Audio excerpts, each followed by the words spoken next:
Fitin10 Nation, welcome to day 46. And if you don't know what that means, it means we are just a hair under 2/3 through this challenge. So for those of you who are unfamiliar with our challenge or you're new to these videos, I'm Coach Mark and I run a challenge called Fitin10. And it's a 70-day or 10-week challenge with the goal of losing 30% of your fat mass or 24 pounds, depending on how much weight you have to lose, really. So if you are somebody who's looking to lose 10 or 15 pounds, or perhaps 20, you're gonna fall within that 30% group. If you're somebody who's very heavy set, carrying a lot of weight, then we would be shooting for a max of 2.4 pounds per week or 24 pounds over the course of the challenge. So, without further ado, I really want to get to some questions because we've got plenty of them.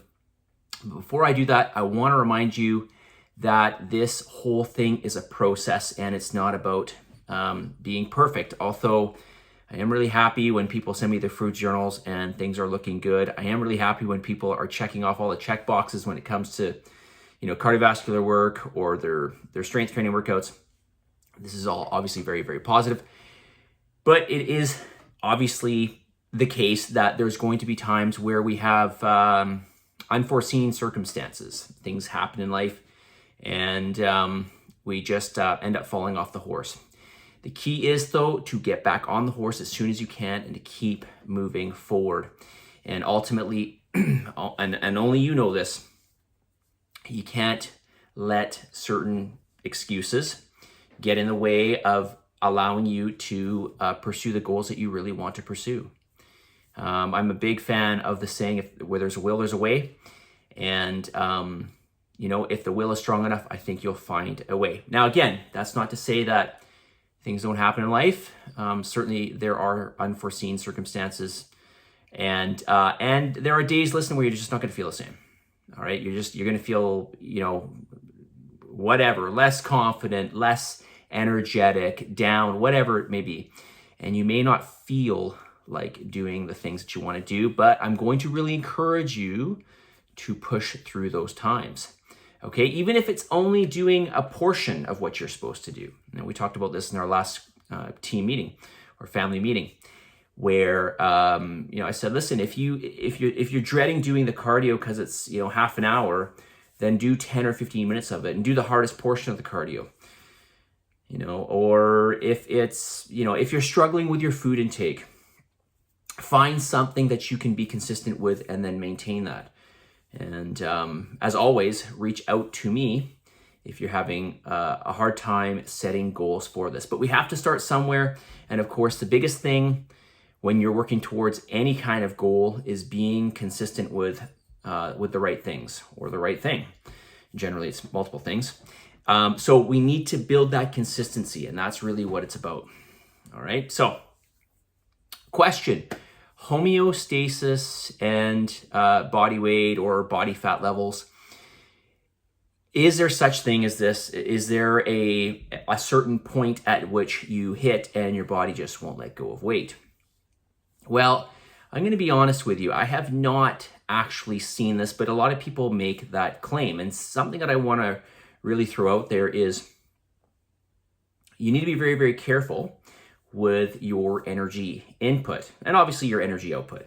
Your exercise and everything's going to make a difference when it comes to weight loss, but also your energy input. How consistent are you being with your energy input, and how accurate is your journal or what you're journaling for your eating? How accurate is that in terms of reflecting precisely what you're taking in?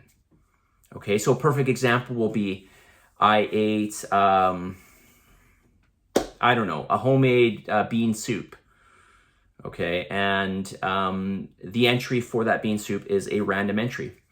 Well, what's the discrepancy there? There's going to be more than likely, almost certainly, there will be some discrepancy in terms of the amount of calories, the amount of carbohydrates, and other energy sources in there. So we need to be very, very careful with this, okay?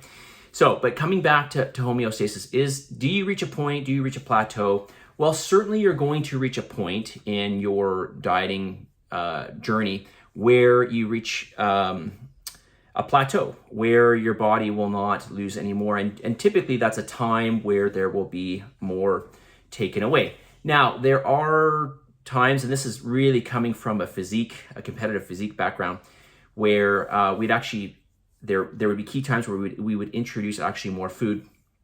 But this is really when we're talking about quite extreme measures of dieting. And so this really wouldn't apply in this case because everybody here is getting quite a reasonable amount of calories related to their lean body mass and of course the energy output. So, you know, we wouldn't really apply in this case, but certainly there's going to be periods where you hit plateaus. And more often than not, these would be periods where we would actually tend to take away more food. Okay, and again, nothing extreme. When you're going to make changes, nothing extreme. Always make small changes and then be consistent with those changes. All right. So, you know, if it were the case that everybody had a body weight set point and we just couldn't lose weight after this, then, you know, there would be no such thing as starvation, right? Because we could just not eat and our bodies would just, at some point, would just stop losing weight and we would just live and we would survive.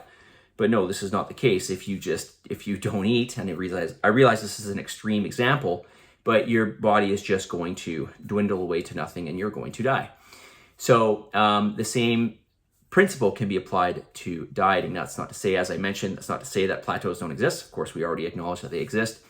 But it's really just looking at what you've been doing prior to hitting that plateau, and then what change will you make going further ahead. All right, let's get to the message of the day. The message of the day is, do you want to know what the difference is between the master and the beginner? Do you know what the difference is? The master has failed many, many more times than the beginner has even tried. So I'll say it again. Do you want to know what the biggest difference between a master and a beginner is? The master has failed more times than the beginner has even tried. This whole thing is a journey. People say that this 70 days is a long period to run a challenge, and really this is just getting people going. You know, ultimately here we're trying to set lifestyle habits, whatever they may be, whatever you will take away from this challenge. Hopefully you'll take away more than less. But ultimately we're trying to set some lifestyle habits, some reasonable things that you have set into your way of living, and we're going to carry these through into the future, right? Positive energy, positive vibes, believe in yourself, and for the love of God, give some gratitude, and we'll talk to you all very soon.